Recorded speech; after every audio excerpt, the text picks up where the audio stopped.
Good afternoon, everyone. I am Carla Amor Sascar, your reporter for today, and I am here to report on credit and collection. At first, I will discuss with you what is credit and collection at the same time. It is because credit and collection are two entirely different activities, though they are very closely interrelated. So, what is credit? Credit is the process of providing a loan for individuals. It involves two parties, the debtor and the creditor. The debtor is the one who asks for a loan with a promise to pay it in the future. The creditor lends money, goods, or services they have the right to collect in the future time. Collections are the receipt of a check, draft, or other negotiable instrument to restitute a loan. It is a payment of a loan or money that is collected by a collector. It is likewise referred to as the shift of past due or uncontrolled accounts to a collection agency or department which has the task to partially or fully recover it by collecting the given funds. In the very beginning, when a first credit or loan is made, collection system is effective. But as the older an account, the harder it is to collect. Why? Because some debtors or individuals who ask for loans are good at first only. As time passes by, they are now hard to be pleased to pay for their accounts. Sometimes they are the ones who are angry when the collector is asking for the money to be paid off. Therefore, collection date should be noted immediately and followed up immediately. Credit and collection office can start with one or two personnel with adequate background in such work, but they can improve their workers, recruit some more if the volume of credit sales and receivables goes up. If the two personnel cannot handle it anymore, that should be the time to add more personnel in the field. The problem starts with these questions. Should the credit function be separated from the collection function, or should the personnel handle credit work and others will take care of the collections, or should they handle both? Some corporations or businesses believe that credit and collection in one set of personnel is a sort of great temptation. Why? If this is the case, there will become anomalies in terms of operations cost. They can manipulate things out, decrease the reports, and change some information to get some more benefits for their sake. Especially if you have different branches in the province, this is not impossible to happen. The top management should consider these kinds of circumstances. As a general rule, banks and other allied lending institutions like financing companies maintain separate sets of personnel for credit, and the collection has no further explanation about this. We assumed that credit should be separate. It should be presumed by experts when it comes to credit investigations and appraising properties. That ends my report. I hope you learned something from it. The continuation of this topic is to be discussed by the next reporter. Thank you and stay safe. Good day everyone. I am Abby Grace Armacabante and I will going to continue the discussion about credit and collection unit. So my topic is its place in business organization and relations to sales department. So that this is an age of specialization is just as true of credit management as of any other field of human endeavor. A business before it had grown out of modest proportions was largely under the control of one man, the owner, who directed the three main activities of business, which is the production, marketing, and financing. So, bago daw na grown out the business sa modest proportions, hay under anay mao sa control it one man or sang katawo which is ginatawag mao nga owner. So, the owner directed the three main activities of business. The three main activities of business are production, marketing, and financing. So, production is the development and creation of goods and services using resources. So, the factor at production, the resources nga ginagamit sa pag-produce it goods and services, which is the land, labor, capital, and entrepreneurship. Then, marketing is the activities a company undertakes to promote the buying and selling of a product or service. So, iya sa marketing na includes the advertising, selling, ag delivering it mga products sa consumers or sa other businesses. And financing is the process of providing funds for business activities, making purchases, or investing. So, mostly, the financial institutions like banks, credit union, or finance company duga provide it capital sa mga businesses, consumers, ag investors para mabuligan sanda nga ma-achieve doanda nga goals. With the expansion of business, it becomes necessary to delegate others. One of these activities is credit and collection operations. So the question, which is not entirely settled, is whether the credit department should be an integral part of the financing and marketing branch of business. It is not only most logical but also according to the more general practice to regard the credit department as a part of the financing branch of the business activity. So, the credit abe haging substitute temporarily for money sa sale of merchandise. So, the control it dayang substitution is logically a function of the financing branch of a business. The duty abe at financing branch of the management is to keep the business financially sound and provide funds for the regular activity and special ventures of the business. So, it could be hardly expected to function properly or be held accountable if the control of both outgoing and incoming funds were not in its hands. That's why the company's financial plan and credit policy are bound to each other. So next is the relations of credit and collection unit to sales department. It is found that in some business houses, specifically in the drug and tobacco companies and similar industries involving sales and credit in comparatively smaller volumes but with more number of accounts, the credit department is under the influence of the sales managers. So the sales managers ay sandal responsible for building, leading, and managing a team salespeople. In many others, kung the credit department ay normally under sa control of the treasurer or the finance man rather, it means that it is actually under the dominance of the sales manager. While kung the credit department mata ay under sa control its sales department, the claim is made that both the selling of merchandise and the gathering of credit data are facilitated. It is claimed that harmony of action is much more certain of attainment where both selling and credit approval are under the one department head. So kung the two departments, which is selling and credit approval, ay maging under sa one department head, mas madali ma-attain the increase in sales.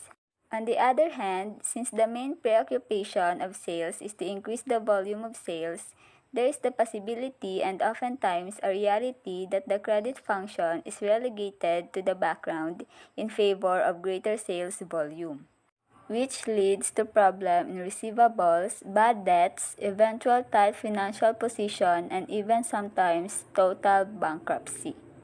That's all. Thank you.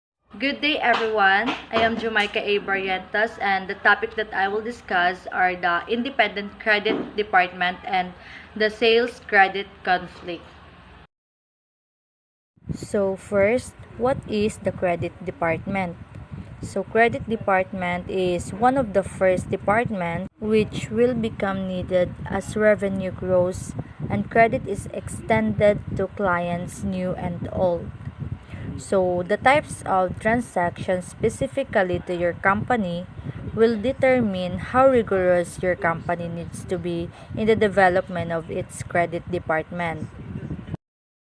So what the credit manager do? So a credit manager must make some delicate credit decision which command the best efforts of experienced and specially trained mind. So, in order for us to say that the credit department is independent when the credit manager has its own decision and he should be unhampered by any outside influence to a decision. So, meaning to say that the independent credit department, the credit manager was the one who made decision for the goods of the department and not by the others.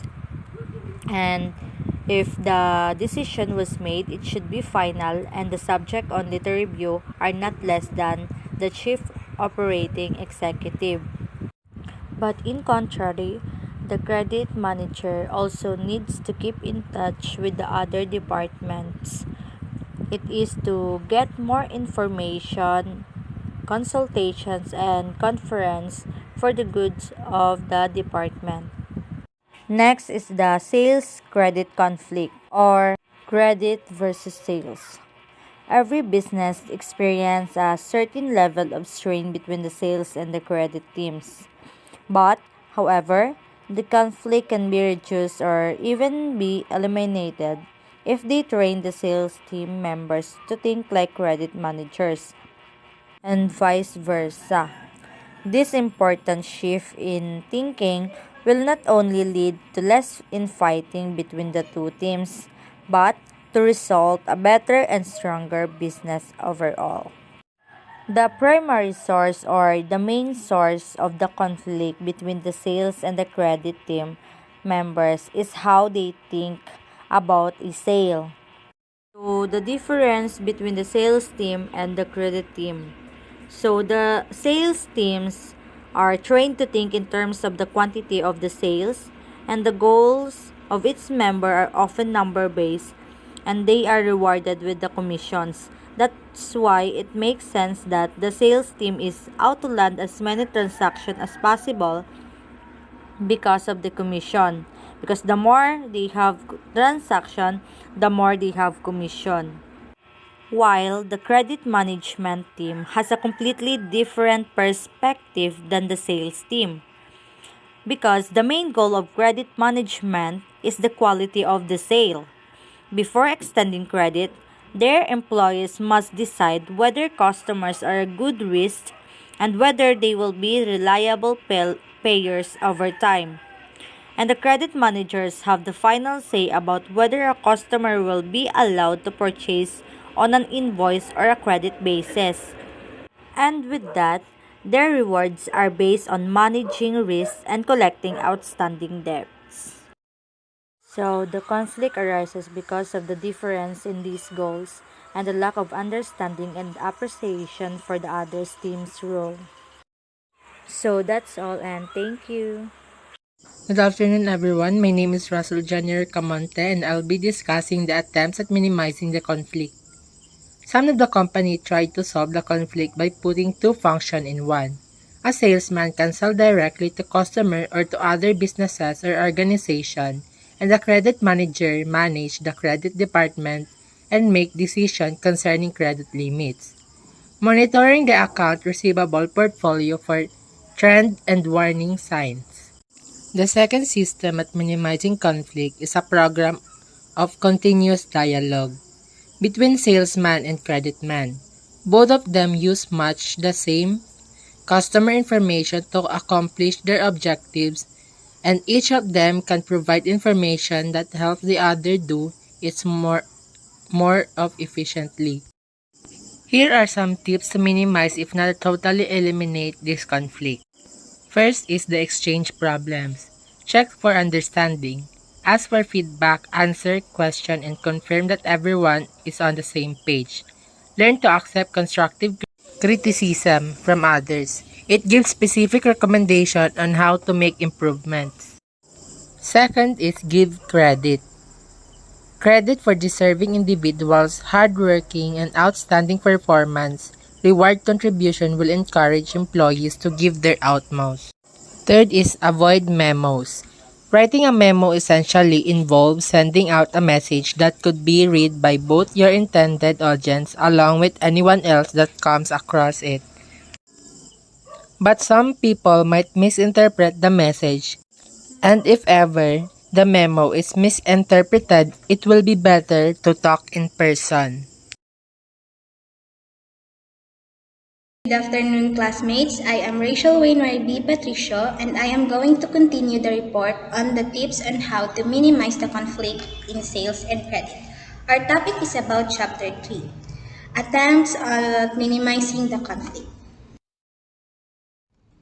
Here under are some tips to minimize the conflict of sales and credit. Number 4, bank goodwill. This kind of bank must be an interest-free, or otherwise the collaborator will become wary of your help because he does not know what will cost him in return. Sometimes these banks will offer this goodwill gesture, where the banks offer this voluntarily as a payment to compensate the customer for their bad experience or poor customer service. Next is number 5, keeping your collaborator informed. It is important to inform your collaborator or partner in every task or situation that you are involved because you will work as one to have or achieve the good sales you wanted. Informing your collaborator is not a risk-free. Both of you must learn to respect each other's confidence and have enough faith to accept situations they do not understand. Number 6, accept responsibility for failure. In an organization, we go through many problems, so we must be prepared to be responsible for the failures that come to our company. And in every problem, there is a solution. Number 7, acknowledge suggestion. Be open for suggestion for the improvement on your system. It is important that we accept our partner's suggestions for a further idea or what we are doing. Next is number 8, be humble. Being humble is one of the ways to minimize the conflict in an organization. And nobody wants to share the risk and the benefit who thinks that he is doing a favor by working as a less than equal person. That's why it is important to treat our collaborators equally. Number 9, recognize needs. Sometimes we need to treat our collaborator just like our customers because it is important to know or recognize what are the needs and wants of our collaborator in the organization. And number 10, build a record. In an organization, not all managers can collaborate effectively. It is rare to have a positive collaboration with one person that can work with an effective skills and building a record with each other that the manager can see and appreciate the work that you have done. Next is a person to do credit and financial work must be self-oriented person who is excessively concerned with himself and his own needs. Financially oriented person who manage the money, capital, or credit of a company. Next is a business-oriented person who relates to a business or is suitable for the needs of a business. Public relation-oriented is a person who has the relationship between the public and the company and also manage and disseminate an information of an individual. Inquisitive by nature, a person who learns something and meets interesting people. A problem solver person, it is important to an organization who always see a positive solution in every problem. Next is the one who has the ability to say no, because there are times that we need to say no to a person. Next is a flexible type of person. It is a person who can cope with changes in circumstances and think about the problems and tasks in a creative way. Lastly is the one who can make an unpopular decision and stay behind it. It is important in an organization this kind of person who can manage an unplanned decision in our organization. And that ends my report. Thank you for listening.